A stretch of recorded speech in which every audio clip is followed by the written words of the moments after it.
Bueno, chicos y chicas, voy a hablarles sobre las generalidades de antibiótico. Vamos a iniciar revisando el índice de lo que será nuestra presentación. Entonces vamos a estar abordando en primer lugar la definición de lo que es antibiótico, de bacterias, bactericida, bacteriostático.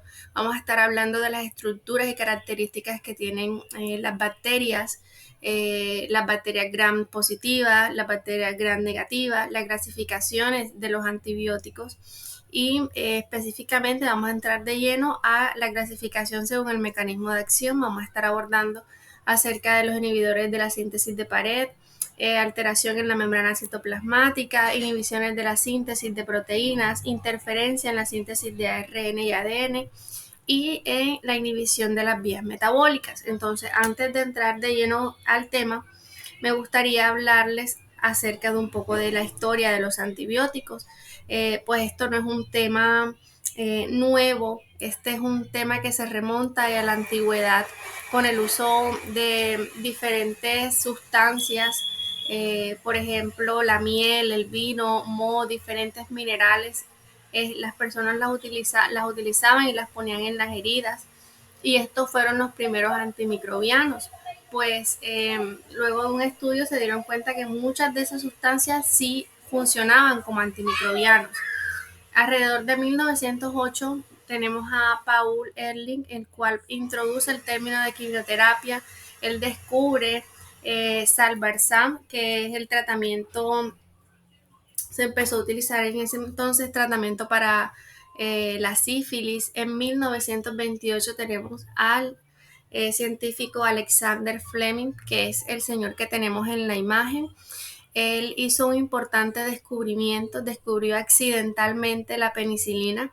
Este señor pues tenía un cultivo y él se fue de vacaciones y dejó ese cultivo ahí quietico, y cuando volvió se dio cuenta que en parte de ese cultivo no había crecimiento bacteriano y empezó a indagar y analizar que era porque había la presencia de un moho, que es el moho Penicillium notatum.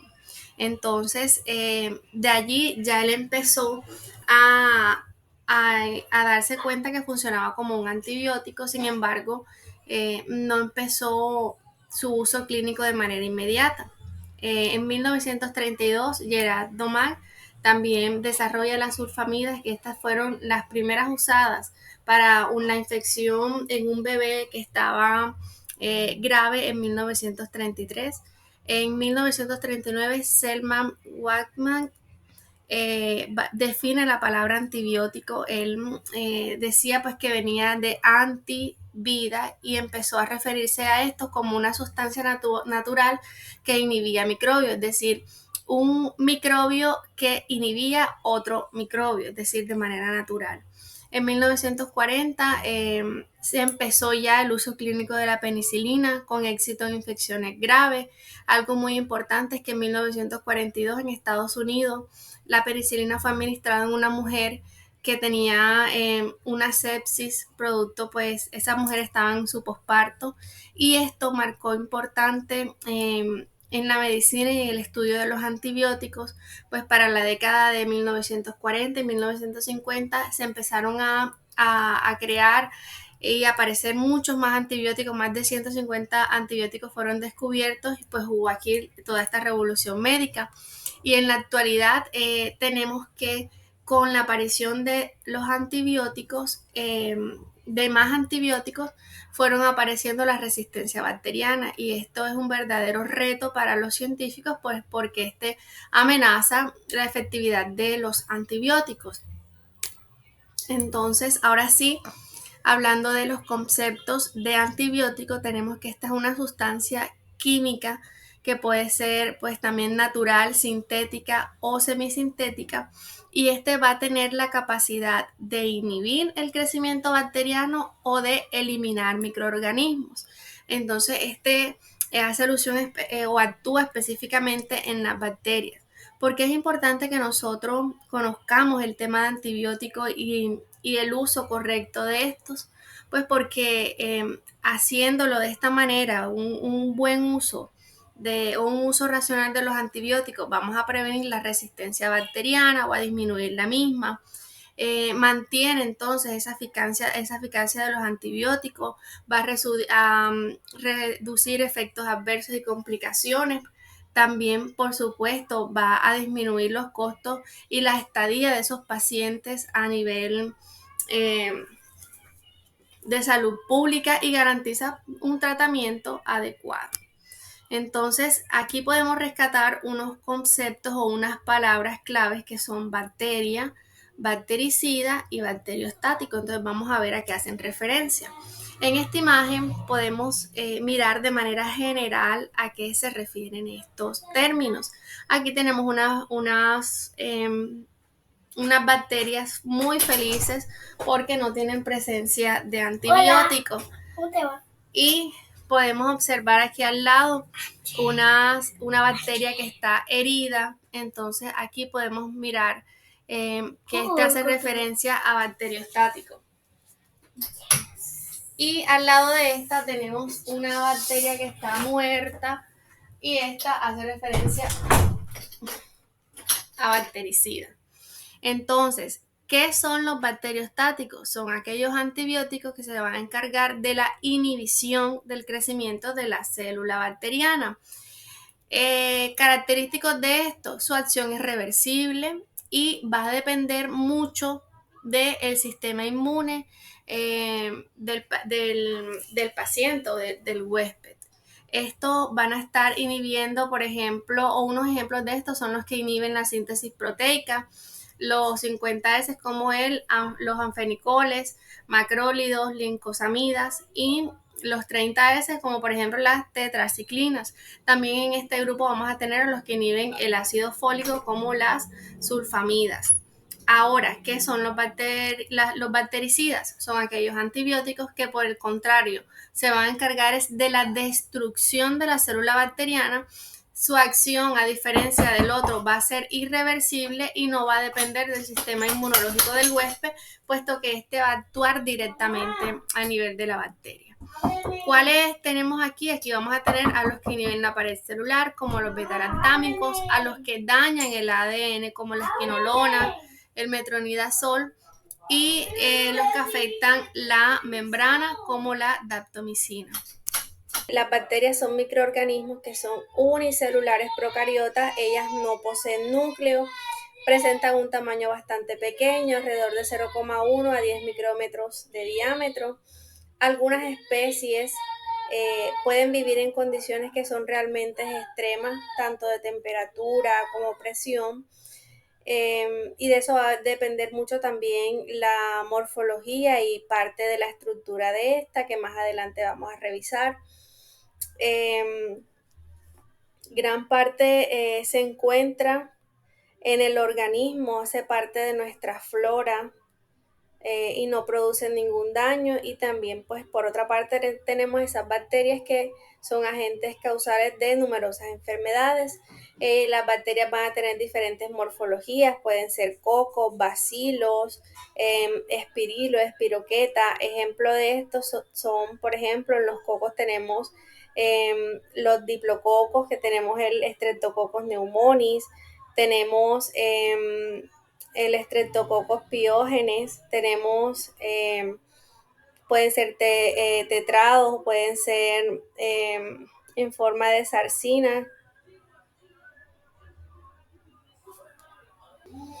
Tenemos también los cocos en racimos, tenemos en estos tenemos, por ejemplo, el Staphylococcus aureus. De los bacilos tenemos la Salmonella typhi, Clostridium botulinum, tenemos también el Bacillus anthrax. Tenemos dentro de otro tipo de estructura tenemos el Vibrio cholera, tenemos en los espirilos la Helicobacter pylori y en la espiroqueta la Treponema pallidum. Bien, ahora vamos a hablar de la estructura bacteriana. La bacteria va a tener diferentes elementos y hay uno de estos elementos que son obligados, es decir, que van a estar presentes en todas las bacterias, y hay unos elementos que van a ser facultativos, que pueden estar presentes o no. Dentro de los obligados vamos a tener la pared celular, la membrana citoplasmática, citoplasma, ribosoma y nucleoide. Y dentro de los facultativos vamos a tener la cápsula, vamos a tener los orgánulos que son exteriores, como los flagelos, las fimbrias, que van a ayudarle o contribuyen con la movilidad, las esporas, que estas van a permitir que esas bacterias puedan estar o puedan subsistir, por decirlo así, en diferentes medios o en medios extremos. Los plásmidos, que son esos ADNs extracromosómicos. Entonces vamos a empezar a hablar acerca de esas que son obligadas. Entonces tenemos inicialmente la pared celular, es esta que podemos observar aquí. Es el componente principal de esta es el peptidoglucano. Esta va a brindar rigidez, protección contra la presión osmótica, porque dentro de esta bacteria, en el interior pues de esta, va a tener una gran o una alta presión osmótica. ¿Por qué si esta tiene una gran presión osmótica no, digamos, no estalla esa célula? Precisamente por la presencia de este peptidoglicano, de esta pared celular. Tenemos también la membrana citoplasmática, que es esta que podemos observar aquí de color naranja. Es una bicapa lipídica. Esta va a estar regulando el intercambio de diferentes sustancias, protege también la célula y participa en la generación de energía. Tenemos el citoplasma, y aquí dentro de este citoplasma vamos a tener la presencia de nucleoide, que va a estar conteniendo el ADN circular, que es ese material genético. Entonces, este va a contener la información genética que es esencial para la bacteria, regula la síntesis de proteínas, que esto es fundamental para la existencia o la vida pues, de esta bacteria, y permite también la replicación rápida y eficiente. Entonces, ¿por qué les hice mención y que era bastante importante esta parte de la síntesis? Pues porque se da inicialmente la transcripción, aquí donde el ADN se va a copiar en este ARN mensajero, y esto se da aquí a nivel del citoplasma. Luego vamos a tener la traducción, es que aquí van a participar los ribosomas, donde van a leer ese ARN mensajero y van a empezar a ensamblar las proteínas a partir de los aminoácidos. Entonces, ¿cuál va a ser la función de estos ribosomas? Va a ser, o ellos van a ser los responsables de la síntesis de proteínas esenciales para el crecimiento y metabolismo bacteriano. También tenemos algo importante, que son las vías metabólicas. Estas lo que van a hacer es que van a permitir que se den diferentes procesos bioquímicos, que estos pues son esenciales para la supervivencia de la bacteria, como cuáles, como el ciclo de Krebs, como la glucólisis, como esa cadena de transporte de electrones, y pues todo esto con el fin de la síntesis de energía pues de ATP, ya sea mediante la respiración aerobia o la respiración anaerobia. Bien, ahora tenemos también la tinción Gram. Entonces, ¿qué es la tinción Gram? Es un método de clasificación bacteriana que va a depender de la estructura de la pared celular, y se han diferenciado dos grandes grupos. Tenemos los Gram positivos, como podemos ver en la imagen, y los Gram negativos. Los Gram positivos vamos a tener pues aquí el citoplasma seguido de la membrana citoplasmática, y podemos observar una gran pared celular, es decir, la pared celular es bastante gruesa. Como habíamos dicho anteriormente, esta va a proteger a esa bacteria de que, por ejemplo, no se estalle por la alta presión que tiene.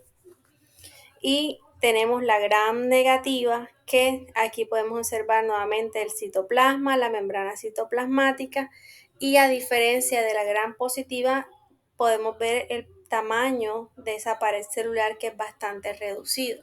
Entonces ahora nosotros podríamos pensar, Si esa pared celular es la que lo protege de alguna manera de que no estalle por esa alta presión que tiene, porque esta no se estalla si tiene una pared celular pequeña, y la respuesta es porque tiene la presencia de una pared, de una membrana externa. Entonces, esta es la diferencia que hay entre estos dos tipos de bacterias.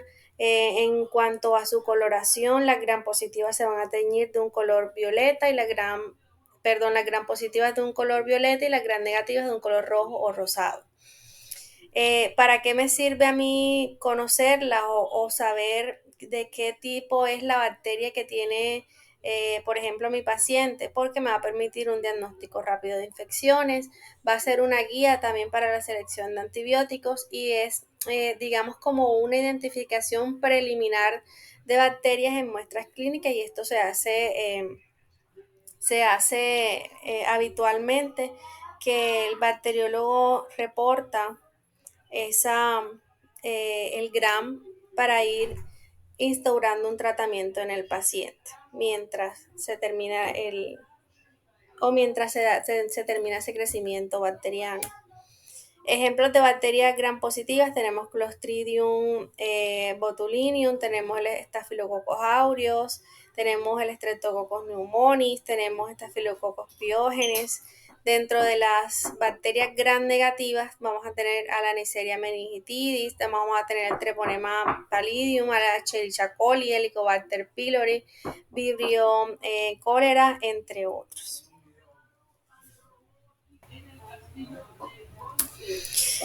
Ahora, esas bacterias pueden hacer una resistencia a esos antibióticos. Entonces, vamos a tener que la resistencia bacteriana puede ser de dos tipos, puede ser una resistencia natural o puede ser una resistencia adquirida. Cuando yo hablo de que es una resistencia natural, hago referencia a que se manifiesta de manera espontánea, es decir, sin una necesidad de una exposición previa al antibiótico.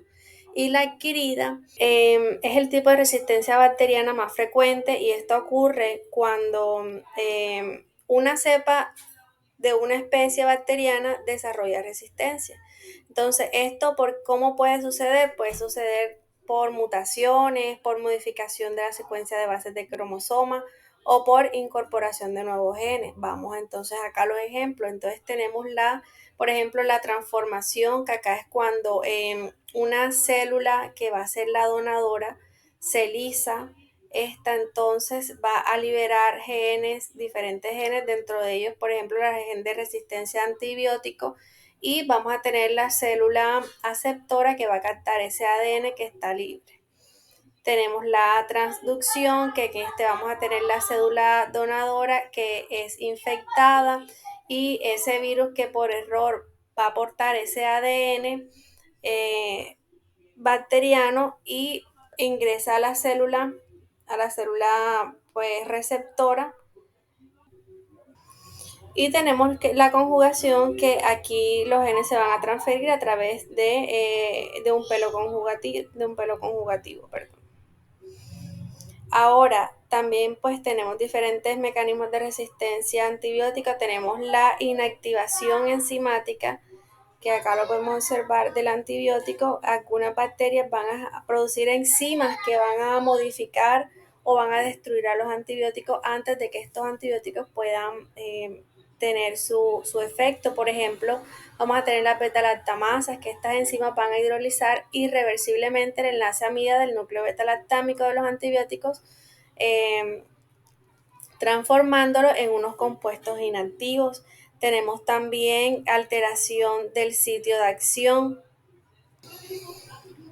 En esta lo que va a suceder es que las bacterias van a modificar esas proteínas donde actúan los antibióticos, y pues por tanto van a impedir la unión y su efecto. Un ejemplo de esto es la resistencia a macrólidos por la metilación de la ARN ribosomal.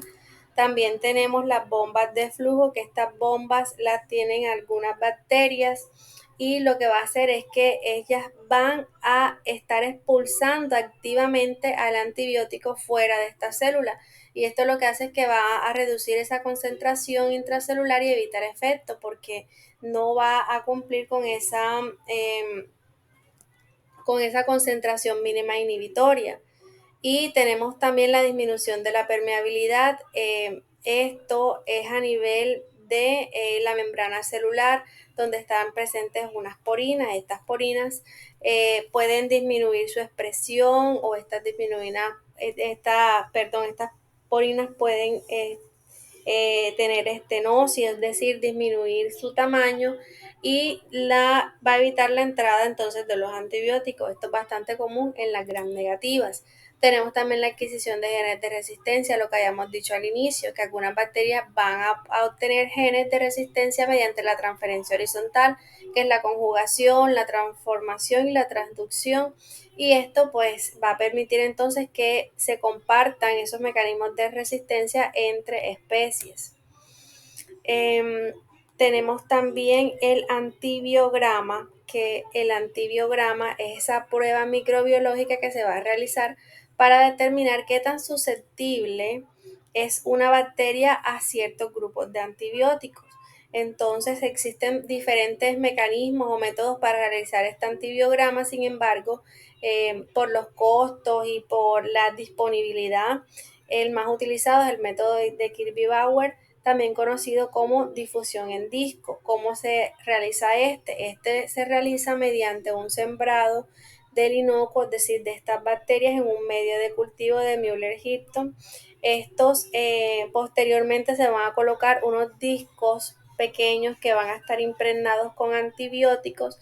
Se realiza la incubación a 37 grados centígrados y luego se realiza la lectura, y esta lectura va a realizarse según las categorías que van a ser establecidas por el Instituto de Normas de Laboratorio Clínico. Entonces, yo, según estas normas, voy a determinar si el antibiótico es sensible, es intermedio o es resistente a esa bacteria. En cuanto a la clasificación de los antibióticos, tenemos diferentes criterios de clasificación. Pues sí, son bastante diversos y permite agruparlos según, por ejemplo, su estructura química.